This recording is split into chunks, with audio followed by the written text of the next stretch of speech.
This visualization should prove my point that silver is not rare. In fact, more than likely, the vast majority of people watching this video have some silver. So I'll explain why it's not rare. We'll keep this in perspective. Let's explore.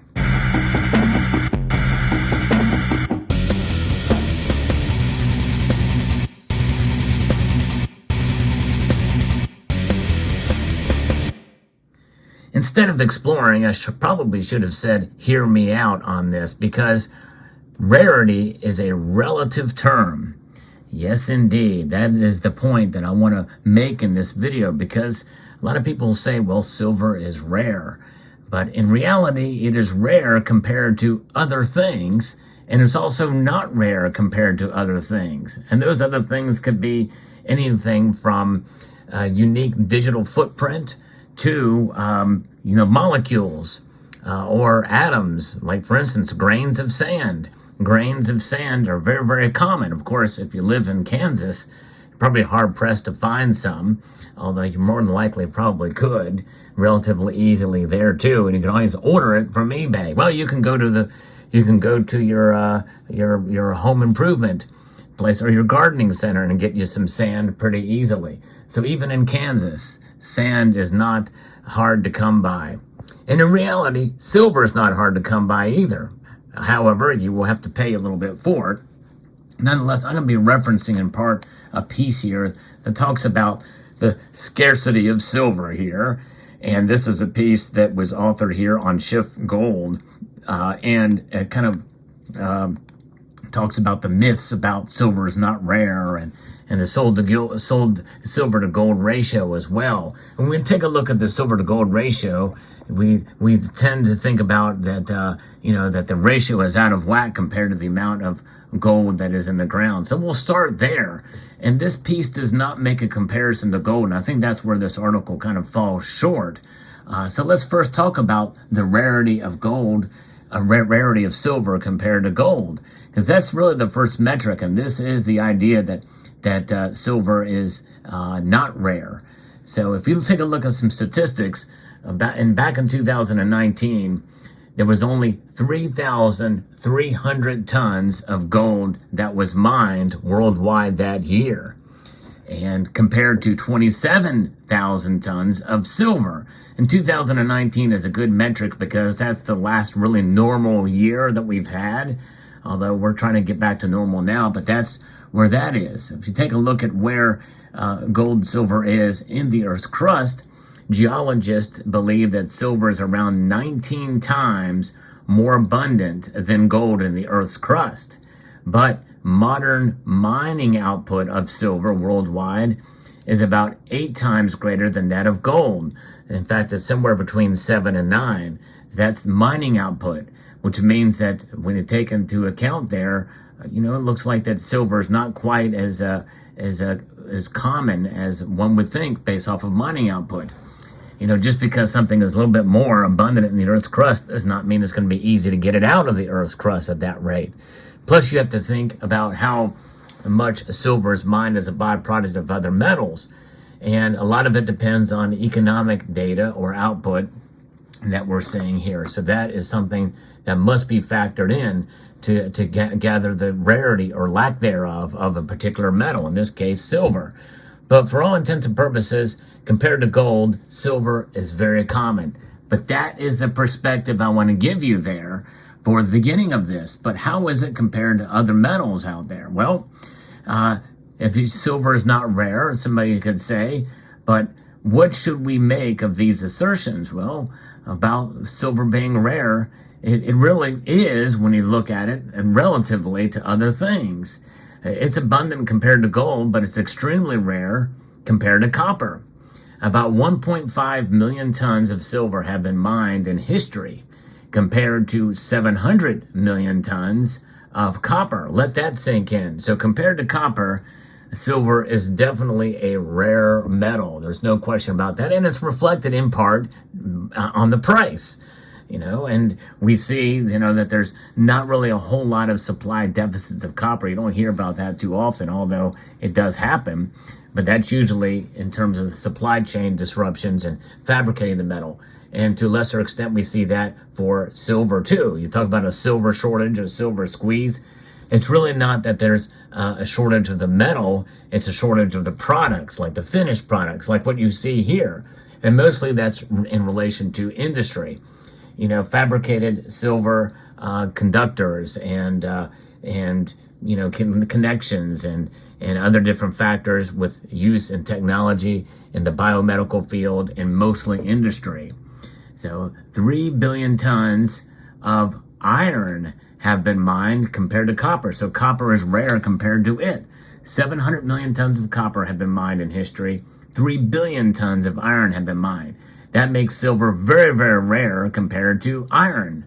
Silver is also becoming increasingly rare based off of demand that we've seen. In fact, I've talked about the Silver Institute's, forecast for 2023. And even though right now there is sort of a surplus of above ground stocks of silver, that's kind of offsetting some of the demand that's needed for photovoltaics and the like.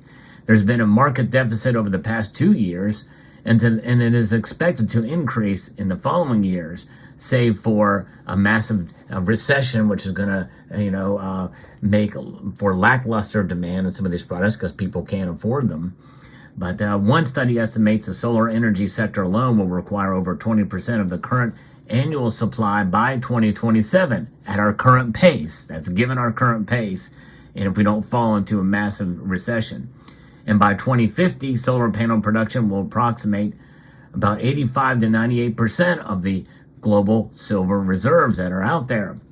Silver supply is constrained, and record global silver demand and a lack of supply upside contributed to last year's 237.7 million ounce market deficit, although that's not been really reflected in price as of yet.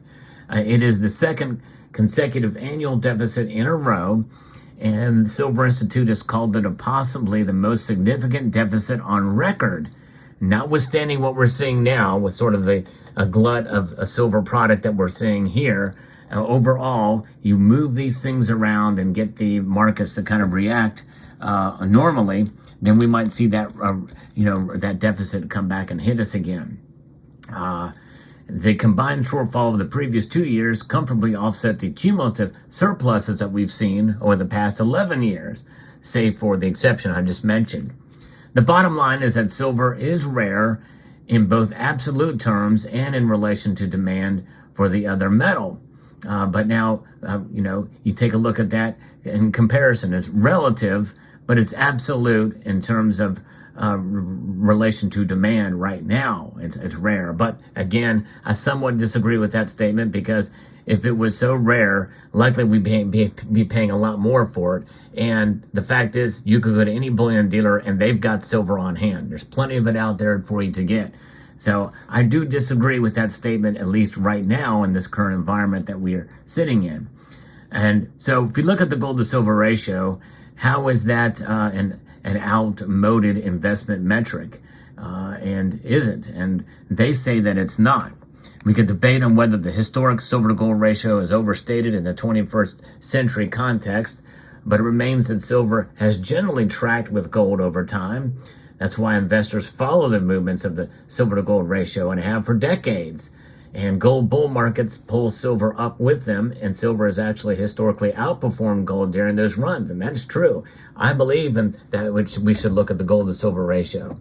I really do. And the ratio where it stands now it fluctuates about 82 to 83 to 1.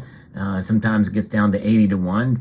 Which that means that it takes about 80 to 83 ounces of silver to buy an ounce of gold. And if you look at it into perspective, the average in the modern era has ranged between 40 to 1 to 50 to 1. I disagree with that too. I think it's been a little bit higher than that, but nonetheless, you could argue that 40 to 1 is low in the modern era, and we have seen a return to the mean more than that in the recent years.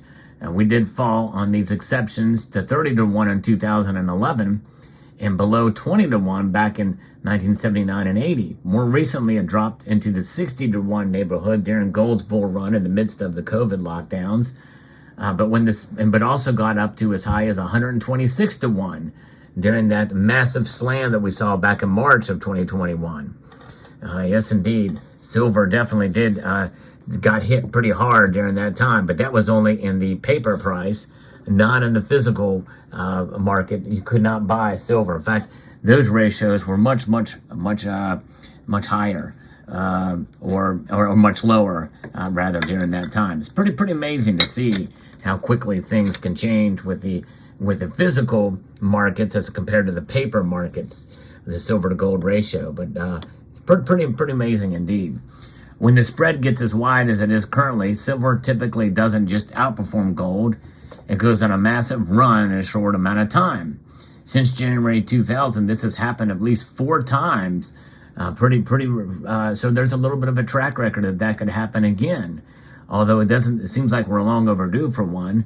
Although we did see it back in August of 2020, but that was sort of an anomaly, I would think, compared to the recent times. But nonetheless, it's more likely we'll end up, that we're going to see that ratio narrow, at least to some extent, on this next bull run up. We'll find out. But nonetheless, how rare is silver? Well, I think when you take a look at it over the course in comparison with other items out there, anything from other commodities to common items, silver is rare. But in terms of how you should view silver compared to gold, and even where the price is now, it's really not all that rare. But it is a relative thing. There are no absolutes with regards to that. It's all about comparing one thing to another. So I hope you found this video informative, insightful, and educational. I'd like to extend a multitude of gratitude to each and every one of you for taking the time to watch, and to encourage you to please rate, share, comment, and subscribe.